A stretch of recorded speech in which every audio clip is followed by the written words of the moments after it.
Now, the former head of Gauteng Health, Dr. Barney Selebano, has revealed that under cross-examination that the province couldn't pay monthly bills for Life Esidimeni. 140 people died in the care of the facility and its chosen providers. Dr. Selebano had taken responsibility for the tragedy during a 2017 inquiry. This after it was revealed that the department had ignored warnings by professional bodies. Joining us now to explain the implications of the latest revelation is Life Esidimeni Family Committee member Nxumalo. Christine, good evening and thank you very much for your time and joining us tonight here on In Focus. What do you make of the change of tune about what actually led to the termination?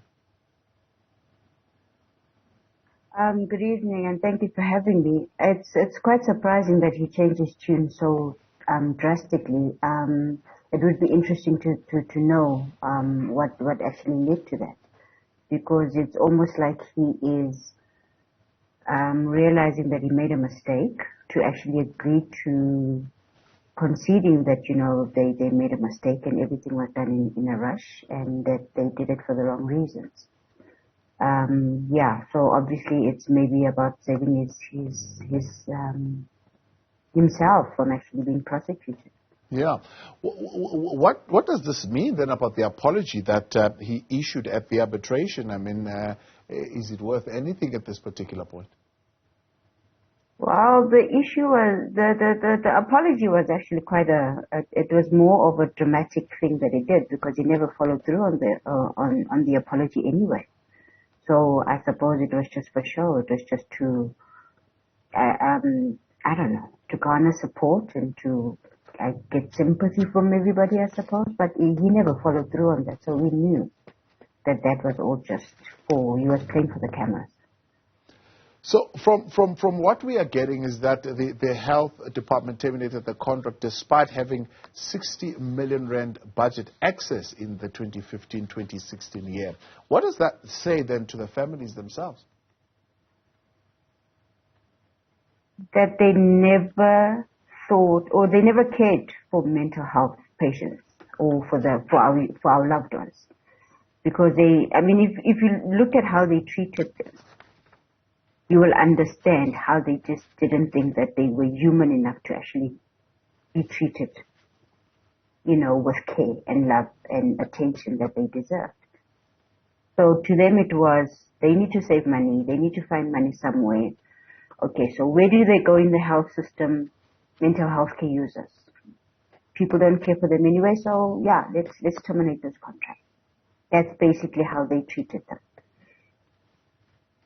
Now, are you getting a clearer picture as to, I wouldn't say why the project failed, but why the government made it out as if the project was failing at the time? I mean, from the inquest itself and what you're hearing coming through in terms of testimony. Look, they were looking for somewhere to get money, but I don't necessarily think that they were saving money to improve anything else. They were saving money for other things. It may have been for corruption. It may have been for other things we don't know. But it certainly was not to implement the mental health care policy at all. So we still don't know what exactly, but we suspect, because they said it was for saving money. But if you look at the report from the Ombudsman, they actually spent or paid the NGOs more than they were paying Life Esidimeni per patient. So there's quite a few things that just don't make no sense. And do you have faith in this process that those things will come to light, or at least will begin to make sense once this process is wrapped up? To be honest with you, me personally, and I'm not going to speak for the other families, having looked at how the judge is actually conducting this process, she's paying attention to detail, she's noting everything. I think she's following the process with care and attention. She's not listening to the noise, she's ignoring all the unnecessary things. I think she's understanding, I suppose, why we've actually kept on fighting for so long.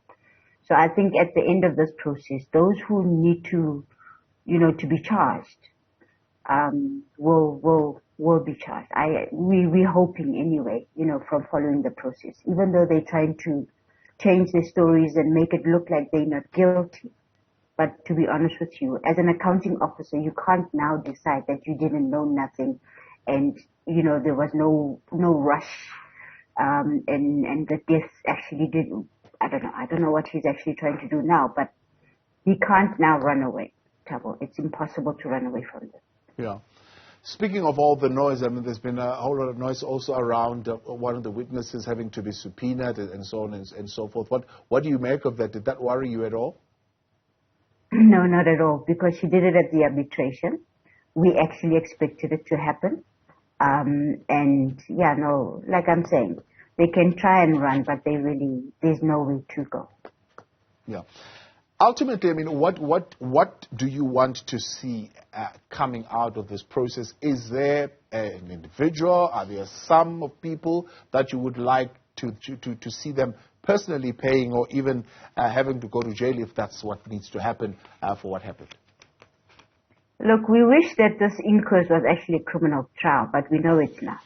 But what we're hoping to come out of this process is for the individuals that, are linked to specific things that they can be charged with. So, for example, like a Makabo Manamela must be charged with the deaths of the 144, like murder, first-degree murder, or, the charges be linked to their names specifically. And then obviously we know after this process, the criminal trial will actually begin.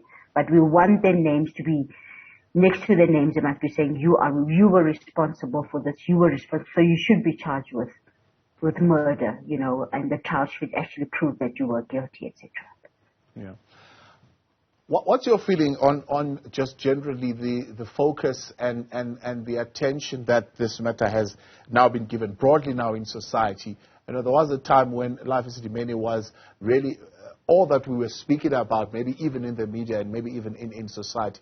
Do you think it's still getting that degree of attention?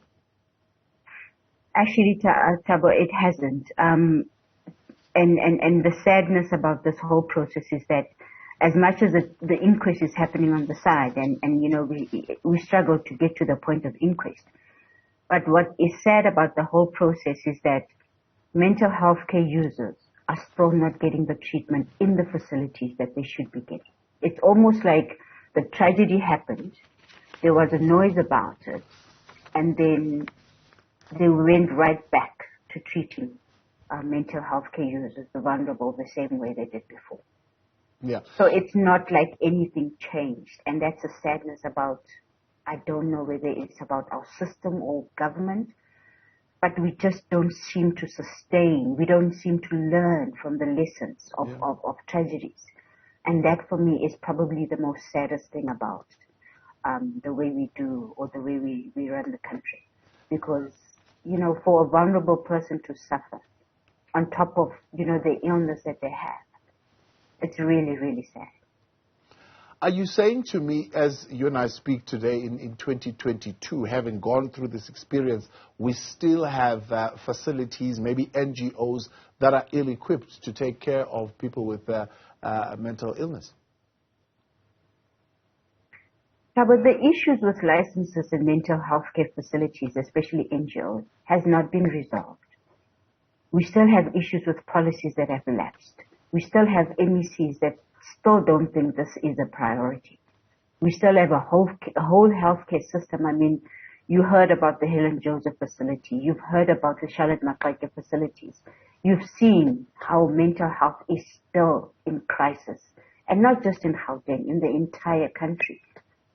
Mental health is just not taken seriously enough in this country. And it doesn't matter how much noise we've been making. We were hoping that this process not only gives us closure, but that it changes the whole way we look at mental health. But it doesn't. I mean, even with all these suicides and all these, people suffering, and with COVID having happened, nothing seems to have made a dent in the way we treat mental health care users in the facilities or outside of facilities. So we still have a very, very long way to go. And it's a pity, because those who really want to help in changing this process are always shut out, are always excluded. But it's a conversation for a whole other day, but it really is a sad state of affairs in South Africa. Christine Nxumalo, as always, I appreciate your time. Thank you very much for coming on. Speaking there on behalf of the committee of the Life Esidimeni families. Christine Nxumalo responding to the latest developments there in terms of the testimony of Dr. Barney Selebano, the former head of the Gauteng Department of Health. Meanwhile, members of